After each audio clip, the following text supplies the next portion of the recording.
First lecture में, then second lecture, first lecture introduction to electronic syllabus था, second lecture current and voltage sources. हम लोगों ने इसमें वोल्टेज सोर्सेस के बात किए थे। That was two types of voltage sources, DC voltage sources and AC voltage sources. Right, यहाँ पर इसके हमने एग्जांपल्स और एक ग्राफ प्रेजेंट किए थे आपको। Right, examples volatile cell, dry cell, batteries, DC generators, DC voltage sources को बताया था। Basically it is also a device which provides voltage output continuously to the load connected across it। ये जो आप यहाँ पर स्क्रीन पे डायग्राम देख रहे हैं, राइट, तो एक तरह से ये सोर्स है, जबकि किसी भी आउटपुट जिससे कनेक्ट होगा उसको कंटिन्यूस सप्लाई एनर्जी प्रोवाइड करता है।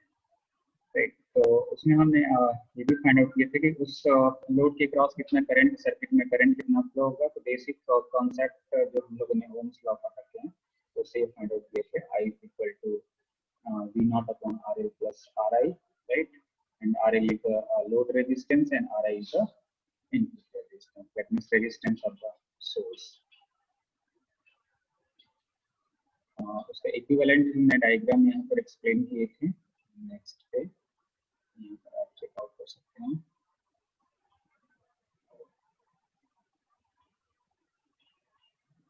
ये जो डायग्राम है, ये जैसे कि यहाँ पे बैटरी लगा है, इसमें करंट आई फ्लो हो रहा है और इसका रेजिस्टेंस को रिप्रेजेंट किया गया है, दैट इज आर आई, और लोड के अक्रॉस जो रेजिस्टेंस है that is R L. Right, तो टोटल रेजिस्टेंस यहाँ पर आप देख सकते हैं जो मेंशन्ड है प्रीवियस में, R L plus R I, that is total resistance, and V naught is the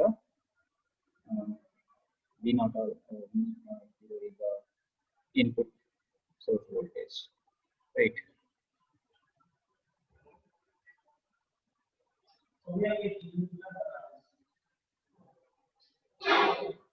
Right. किसी को अगर साउंड इश्यू आ रहा है तो नेटवर्क चेक कीजिए। राइट, नेटवर्क इश्यू भी हो सकता है, तो ज़्यादा देर अगर प्रॉब्लम आती है तो आप दोबारा रिज्वाइन करें लेफ्ट करके। राइट, चेकआउट करते रहें, कोई इश्यू नहीं है, लेक्चर रिकॉर्डेड हो रहा है। राइट, आगे कोमल बताइए क्या इशू है। इन बिटवीन में बोल रखा हूँ, लेक्चर के ड्यूरेशन में आप बॉदरेशन ना करें। राइट, तो वोल्टेज अक्रॉस लोड रेजिस्टेंस हम लोगों ने फाइंड आउट किए थे, that is V is equal to V0 minus I R I and that is equivalent to I R L। Right,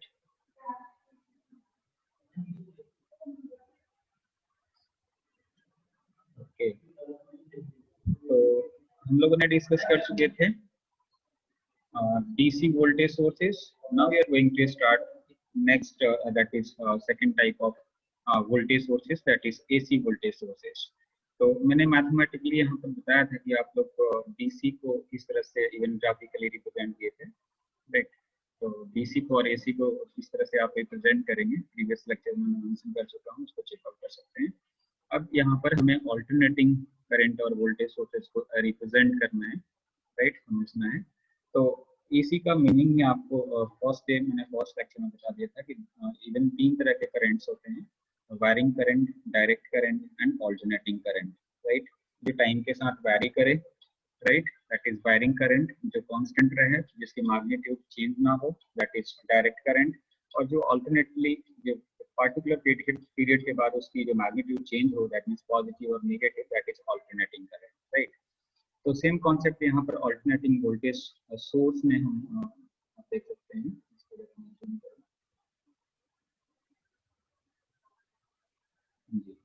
What is basically AC voltage source? AC voltage source is a device, just like DC voltage source, जिस तरह से हम कहते हैं कि वो device है which provides alternating voltage output continuously to the load connected across it।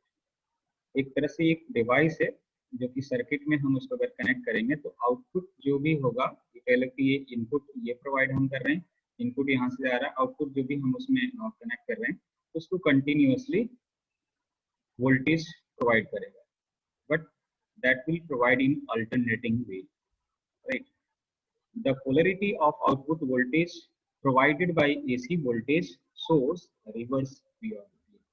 तो इसको आप ऑल्टरनेटिंग डायग्राम से आप देखते हैं, तो mathematical formula V is equal to V naught sine omega T, जो हम लोगों ने बताया था कल प्रीवियस लेक्चर में इवन डिस्कस किए थे। तो यहाँ पर हम देख सकते हैं कि इस तरह से साइनोसॉइडल वेव है, राइट।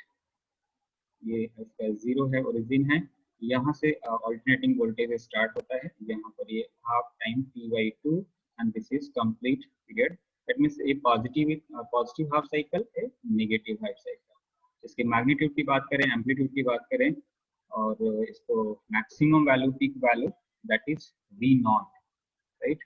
ये आप बेसिक इवन पढ़ रखी हैं प्रीवियस क्लासेस में भी। तो ये हम अल्टरनेटिंग वोल्टेज को रिप्रेजेंट कर रहे हैं यहाँ पर। तो आप यहाँ पे जो मैं बात करता था, polarity of output voltage provided by AC voltage source reverse periodically. तो ये एक बार पॉजिटिव, एक बार नेगेटिव, फिर से पॉजिटिव, फिर से नेगेटिव, एक पार्टिकुलर टाइम के बाद ये चेंज होते हैं इसमें। तो एग्जांपल्स क्या है एसी वोल्टेज सोर्सेज के? The first example is AC generator, alternating current generator, and oscillators are the examples of AC voltage source, right? तो यहाँ पर एग्जाम्पल मेंशन्ड है। अब इसको हम डिटेल में सर्किट से यहाँ पर आपको समझाते हैं कि किस तरह से करंट वगैरह, वोल्टेज वगैरह एग्जैक्ट उसकी वैल्यू, रेजिस्टेंस, इम्पीडेंस, जो बेसिक उसके पैरामीटर्स है उसको हम निकाल सकते हैं, right. So when an AC voltage source is connected across a load of impedance ZL, अभी देखो ये बेसिक टर्म यहाँ पर आ गया ZL। Z क्या है? Impedance of the circuit, impedance of that load।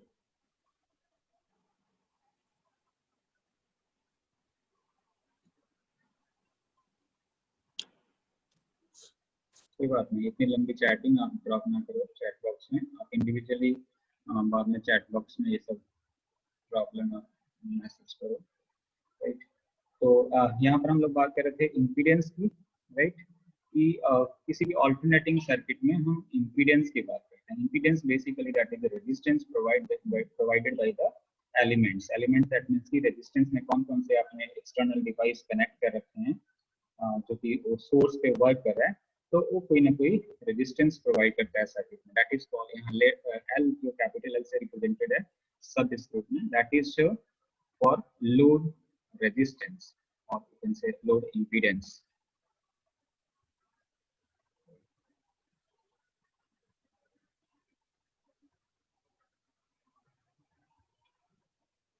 When an AC voltage source is connected across a load of impedance ZL, the current I flows in the circuit which changes its direction and known as alternating current. Please mute the protein.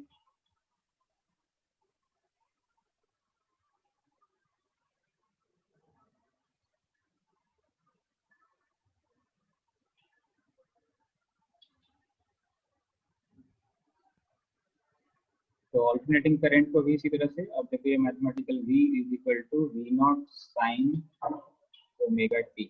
Omega, that is the angular frequency of that alternating voltage, right? V naught is the amplitude or peak value of or maximum value of that alternating voltage, and V is the resultant value of that alternating voltage, and T is the time that is measured in second. यहाँ पर even आप omega T mention कर सकते हैं, right? तो same even pure resistive circuit में हम बात करें, प्योर रेसिस्टिव जिसमें केवल रेजिस्टर ही लगा हो, राइट, ऑल्टरनेटिंग करंट एक चैप्टर जो था फर्स्ट में इवन उसमें आपने पढ़ रखे हैं कि अगर आप प्योर रेसिस्टिव सर्किट की बात कर रहे हो तो करंट और वोल्टेज के बीच में कोई भी फेज डिफरेंस नहीं होती है। दैट मींस कि करंट जिस डायरेक्शन में जिस तरह से फ्लो करता है उसी तरह से वोल्टेज भी फ्लो करता है, राइट। तो इसको भी आप कह सकते हो ये ऑल्टरनेटिंग वोल्टेज का सेम मेथड है प्योर रेसिस्टिव सर्किट के लिए। बट अगर सर्किट में अगर आपने डिफरेंट एलिमेंट्स कनेक्ट कर दिए, then the nature of the impedance resistance will change. Then the opposition offered to the flow of alternating current by AC voltage source is called internal impedance, right? अब आप लोगों ने एक cell के बारे में पढ़े थे, सेल जो कि रेजिस्टेंस प्रोवाइड करता है उसको कहते हैं इंटरनल रेजिस्टेंस, और एक जो सर्किट में हम कोई एक्सटर्नल डिवाइस कनेक्ट करते हैं that is called the resistance provided by external devices in the circuit that is called external resistance, जिसको R से represent करते हैं, right? तो यहाँ पर इंटरनल इम्पीडेंस किसको बोला गया है?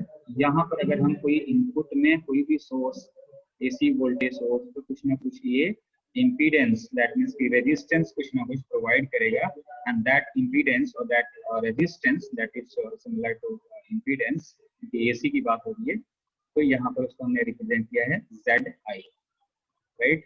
That is the AC voltage source is called internal impedance ZI of the AC voltage source. तो alternating current I flow हो रहा है सर्किट से, और ये जो हम सर्किट आउटपुट को, लोड को जो voltage source, AC voltage source provide कर रहे हैं, देखो ये सिंबल भी आपको ये मालूम होना चाहिए, इवन पहले पढ़ सकते हैं कि किसी भी सर्किट में अगर इस तरह से आप इस सिंबल यूज करते हो sinusoidal, that is the symbolic representation of alternating voltage और करंट, राइट? तो यहाँ पर ये सिंबल यूज किया गया सर्किट में, और उसको मैथमेटिकली रिप्रेजेंट है V0।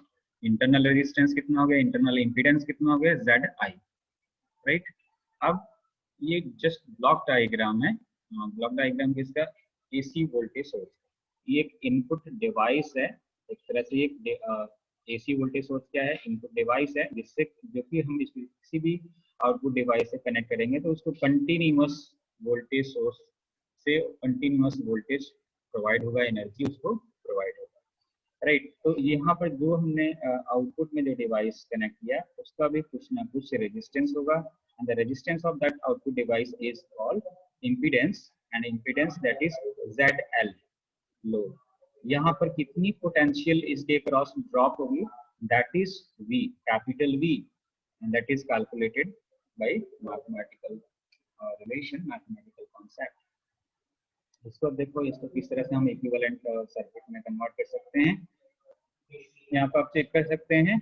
हाँ, ये डायग्राम तो एज इट इज है, बस यहाँ पर इसको समझाने के लिए यहाँ पर एक अलग से रेजिस्टेंस को इस तरह से रिप्रेजेंट कर दिया गया इस पोर्शन में, राइट? करंट को एज इट इज रखा गया। जस्ट इसमें और इसमें क्या डिफरेंस है, यहाँ पर जो हम लोगों ने डिस्कस किए उसके यहाँ पर सर्किट में इंटरनल इम्पीडेंस को रिप्रेजेंट कर दिया। What is internal impedance? Impedance और resistance provided by the source, the source which providing the energy to the output devices, जो डिवाइस कनेक्ट कर रखे हैं आउटपुट में, उसको सोर्स, किसी सोर्स से कनेक्ट कर रखे हैं, इधर इवन मोबाइल चलाई हुई है, मोबाइल चार्ज कर रहे हैं, तो सोर्स है, तो सोर्स भी हम चार्जर लगा दिए, तो चार्जर भी सर्किट में कुछ ना कुछ रेजिस्टेंस प्रोवाइड करेगा, तो that resistance is called internal impedance, right? यहाँ पर इम्पीडेंस इसलिए बोला गया because we are talking about alternating, right? ये एज इट इज है, जिसको हम फाइंड आउट कर लेंगे। प्रीवियस जैसे यहाँ पर चेकआउट कर सकते हैं, प्रीवियस जैसे हम लोगों ने फॉर्मूला कैलकुलेट किए थे, V is equal to V0 माइनस IRI। दैट मीन्स कि इनपुट में हम जो रेजिस्टेंस था और जो करंट था उसको हमने इनपुट सोर्स से सब्ट्रैक्ट कर दिए, that is equivalent to current in the circuit and resistance in the load, that is equivalent to voltage across the load, right? जो DC सोर्स में हमने बनाया, राइट? सेम कॉन्सेप्ट यहाँ पर भी अप्लाई करेंगे, राइट? यहाँ पर मैथमेटिकल फॉर्मुलेशंस के लिए आप यहाँ पर चेकआउट कर सकते हैं। देखिए, the current flowing through the circuit is given by I is equal to V0 upon ZL plus ZI। Simple formula V is equal to IR आप लोगों ने पढ़ रखे हैं, राइट? अब यहाँ पर I इज इक्वल टू क्या हो गया, V0 अपॉन R, सॉरी यहाँ पर हम सिंपल V अपॉन R कह दिए इसी वाले फॉर्मूला से। अब क्योंकि इस पार्टिकुलर डिवाइस के लिए बात कर रहे हैं, पार्टिकुलर सर्किट के लिए बात कर रहे हैं, तो इसका इनपुट कितना है, V0 है, ये V0 AC source voltage V0 है, राइट?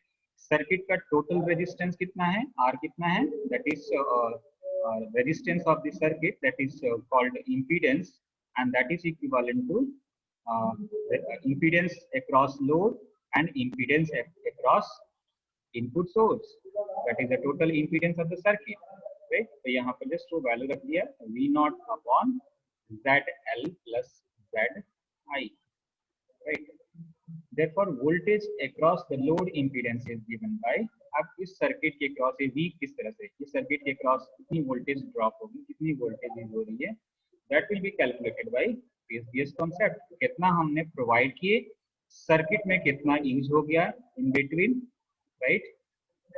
तो वो कितना यूज हो गया, दैट मीन्स कि यहाँ पर ये रेजिस्टेंस लगा है, यहाँ पर करंट आई है, तो इतना यूज हो जाएगा और बाकी जो रह जाएगा वो इसके क्रॉस ड्रॉप हो जाएगा वोल्टेज, राइट। तो सिमिलर यहाँ पर देखो, voltage across the load impedance is given by V is equal to, that means कि V इज इक्वल टू यहाँ पर V नॉट जो हमने प्रोवाइड किया सोर्स से, एसी सोर्स वोल्टेज, और माइनस करंट कितना आ रहा था I, और इसका रेजिस्टेंस कितना था सर्किट का इनपुट का ZI, तो IZ, ZI, I कैपिटल और Z सबस्क्रिप्ट में I, and that is equivalent to current in the circuit, यहाँ पर करंट जो भी है I है, right, और resistance across the load, that is equivalent to IZL, V is equal to IZL.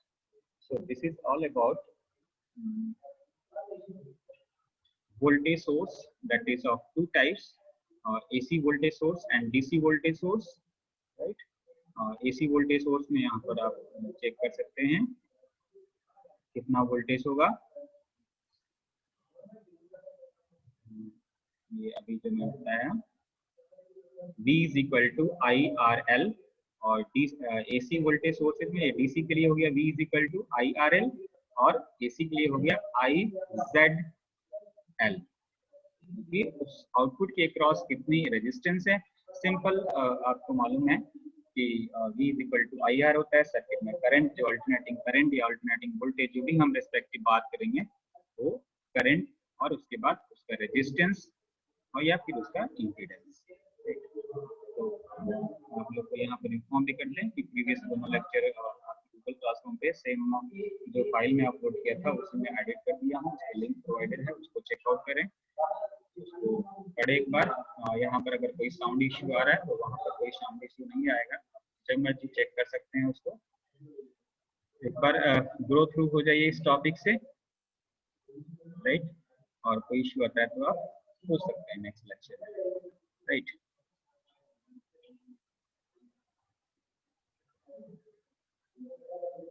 तो नेक्स्ट टॉपिक की तरफ मूव ऑन करते हैं।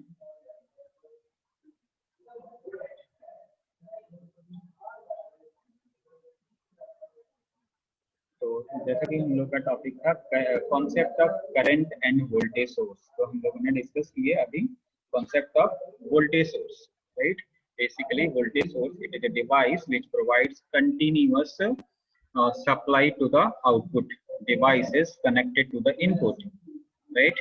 जब तक आप इवन आप सीपीयू ऑन करोगे, मॉनिटर ऑन करोगे, कंप्यूटर ऑन करोगे, तो तभी चलना है जब उसको किसी सोर्स से कनेक्टेड करोगे, either that will be AC source और either that will be DC source, that depend upon the source, right. तो वो हमने मैथमेटिकली यहाँ पर डिस्कस कर चुके हैं। अब बात करते हैं current source, what about current source, right. So current source is a device which supplies current to the load connected to it, बिल्कुल similar, right. It is also a device which supplies current to the load connected to it. एक होता है source, और ये source हो गया और दूसरे साइड लोड हो गया। तो सोर्स को अगर हम लोड से कनेक्ट करेंगे तो इसको एक कंटिन्यूअस सप्लाई करंट प्रोवाइड करता है, basically it is a source, and that is a device that is called device which continuously provide energy to the load. Load का मतलब क्या हुआ, यहाँ पे कोई ना कोई device connected है, right. A current source which supplies constant current to the load is known as an ideal current source. अगर किसी सर्किट में हम कांस्टेंट करंट प्रोवाइड कर रहे हैं आउटपुट में लोड के cross, then that circuit is called, then source is called ideal current source. अब इस को आइडियल करंट सोर्स को यहाँ पर एक रिप्रेजेंटेड है, राइट। और इसको हम कल के लेक्चर में ये टॉपिक फिनिश हो जाएगा। आज वाला लेक्चर भी आपके यूट्यूब पे अपलोड करके उसका लिंक गूगल क्लासरूम पे अपलोड कर देंगे, उसको आप चेकआउट कर लीजिए। कोई इश्यू है, कोई प्रॉब्लम है तो इमीडिएटली आप ग्रुप में या इंडिविजुअली मेरे को व्हाट्सएप कर सकते हैं, राइट। तो अभी नेक्स्ट 3 मिनट्स है लेक्चर में, इसको मैं आपको लेक्चर को यही ओवर करता हूँ और अभी लेफ्ट आउट नहीं होना है। आपको कोई अगर क्वेरीज है इन बिटवीन तो आप मीटिंग में पूछ सकते हैं, इवन उसके बाद भी मैं यहाँ पर रीज्वाइन करूँगा लेक्चर ओवर होने के बाद, 5 मिनट बने रहूंगा, उसमें आप ज्वाइन करके क्वेश्चन पूछ सकते हैं, राइट।